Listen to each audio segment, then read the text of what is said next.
It's Monday. I think it's Monday, and let's talk about migration patterns and inflation when it comes to real estate. There are some correlations that I want to show you. And yes, in some areas of the United States, housing is softening a little bit. It's not dropping, there's still offers, it's just a little soft, right? And that's what I want to talk about when it comes to this. But first, if you joined me yesterday, if you didn't watch the video, I did go over 32 experts and what they say about the housing market. I also jumped in some other stuff, but there's a great quote that I want to share with you to start off because it still makes me laugh when I read it. It's great because it's great and it's true. So, Rick Sharga, Executive Vice President of Market Intelligence at Adam, if you know Adam, they collect data for housing. It says, well, first, let's be honest about this. The only time anybody really knows if you're in a housing bubble is after it bursts. So no matter how smart any of us think we are, we're all kind of speculating. And that's what I want to start with because you hear both sides of this. And all I'm doing is I'm just sharing data with you. I'm not selling you anything. I don't have this amazing program that you can buy on my YouTube channel, or I'm not selling you anything. I'm just giving you data just to keep you informed. So all I'm asking you is to subscribe. All these articles are going to go into the YouTube channel in the description section. So look for that. Now, here's the article I do want to go over first because it caught my eye. It's by Fortune Magazine. And they're talking about how Texas didn't get hit the last time around by the 2007-2008 debacle in real estate. And this time they're saying now it's considered overvalued by some data that's out there. I want to jump into that and then shift over to show you what other areas are being called overvalued and, according to another article, what areas are still super affordable to move into, which could drive prices a little higher. So let's go into that really quick here. And for the first article, I've got for you the last housing bubble missed Texas. Now the Lone Star State is home to the second most overvalued housing market in the country. That great title to start off with. Here's what it says. Back in the early 2000s, housing speculators got suckered into believing a shortage of supply would continue to propel U.S. prices skyward, blah, blah. We already know what happened then, right? But here, places like Vegas and Miami got crushed even harder, I remember, when what turned out to be a housing bubble ultimately burst and spurred the 2008 financial crisis. The Sunbelt housing meltdown had one exception, one big exception. That was Texas. And I was like, oh, that's right. Texas was kind of left out of the whole thing. But here's what we've got this time. Among the regional housing markets, Florida Atlantic University, and they have pretty good data. It's data based on some old things that they go back to measure, but still pretty good data nonetheless. It measured Austin as the second most overvalued housing market in the nation. The median home in Austin is worth 589,000. That's 66% above the 354,000 limit that the Florida Atlantic University researchers say is supporting by the underlying economic fundamentals. And I'll put the link there on YouTube so you can check out what those fundamentals are. They've done quite a few articles before. Now, only Boise, Idaho was overvalued by more than 75%. And look, everybody that was moving out of every part of LA or California that I know was either moving to Boise, Idaho, or they were moving to Austin, Texas. Even big companies were moving to Texas in general from the state of California. I'm sure you heard it on the news. So here's a little bit more to this because it's important to understand. According to the Florida Atlantic University researchers, Dallas is overvalued by 46%, ranking at number 18 in the nation. I'm going to show you a nice interactive map as well to show you other ones. Not too far behind are San Antonio, 30%, and Houston at 28%.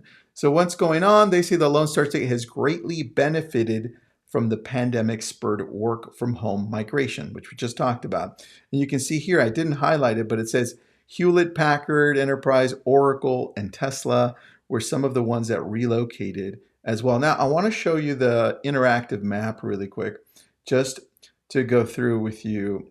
But first, I want to show you this. Here's a little graph. It says The degree to which major Texas housing markets are overpriced or underpriced, right? You've got Austin, which is the darker purple one here at the top that I'm pointing to, 66%. Then you've got Dallas, light pink, 46. San Antonio and Houston, Texas are right about there. Now we scroll down to this one. It says the degree to which regional home prices are overvalued or undervalued according to Florida, the Florida Atlantic University. You've got places in California like Riverside, and everybody moved there because it was lower in price and out of the big city, right? That's why a lot of those people that were even in California were relocating to this area. You've got places like Stockton, which is very true. You still had people from San Francisco moving there. And then you've got over here Boise, Idaho, 75. Remember, that was the one that was higher than Austin, barely. And then you've got Austin at 66 down here and Dallas at 45. But check out Tennessee too, 46. Knoxville, 39, and Chattanooga, 37. And then you have these little middle areas over here in Florida. Here's the thing you have to watch out for, though.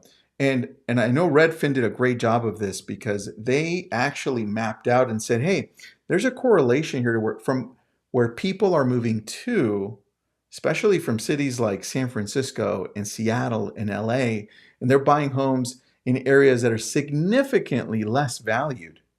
And they're driving up the prices. But not only that, look, they cashed out on a lot of things. So they're buying things left and right. They're driving prices up dramatically. So we are seeing a disparity of inflation in these areas. Now read this with me.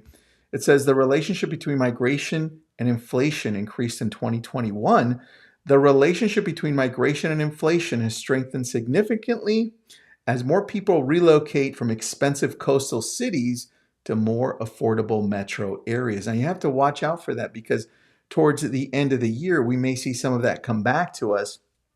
More than half of the variation in inflation rates between metro areas in 2021 can be explained by domestic migration. But in the preceding decade, from 2010 to 2022 to 2020, a much smaller share, around 24% of the variation, could be explained. Now, if we zoom in here, I'm going to zoom in so I can show you what's at the top here. The metros with higher rates of net migration tend to have higher inflation. And you see up here, Atlanta, Tampa, Phoenix, right? St. Louis, even Riverside, California, Dallas, and Houston.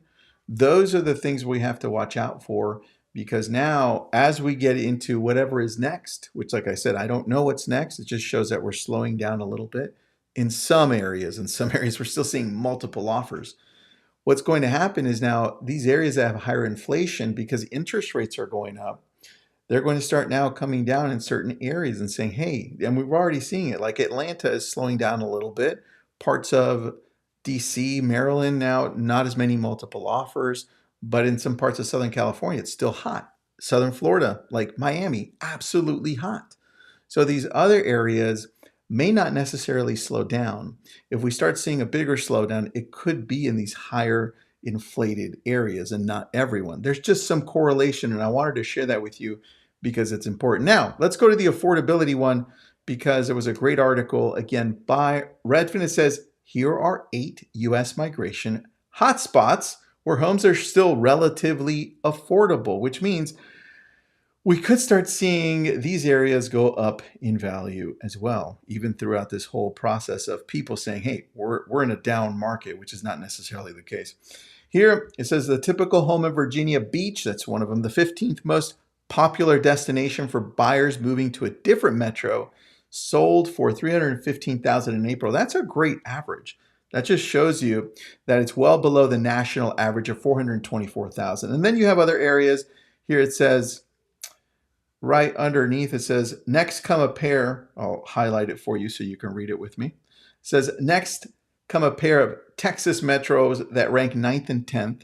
That's San Antonio, which we talked about. And then Houston, which we also talked about. Then Jacksonville and Bakersfield, California. So these are the areas you're going to pay attention to over the next few months. People will still be moving into these affordable areas, which could mean we could see multiple offers. It just depends on 2 things. Always remember this because this will determine where we go. Affordability and inventory. And if the inventory remains low, the demand will remain high as long as people are still purchasing. And guess what? At the rate at 5.5%, that's that's still a low rate significantly. So if the rate starts going up towards 7, 7.5, 8%, then we start worrying, right? But we're not there yet. And I don't know what's going to happen over the next couple of months, right? So pay attention to all the data that I'm sharing with you. And I wanted to just talk about migration patterns today. If you want some information about recession, talked about it 2 videos ago, and some great data in yesterday's video. Hope you have an awesome day. I'll see you tomorrow.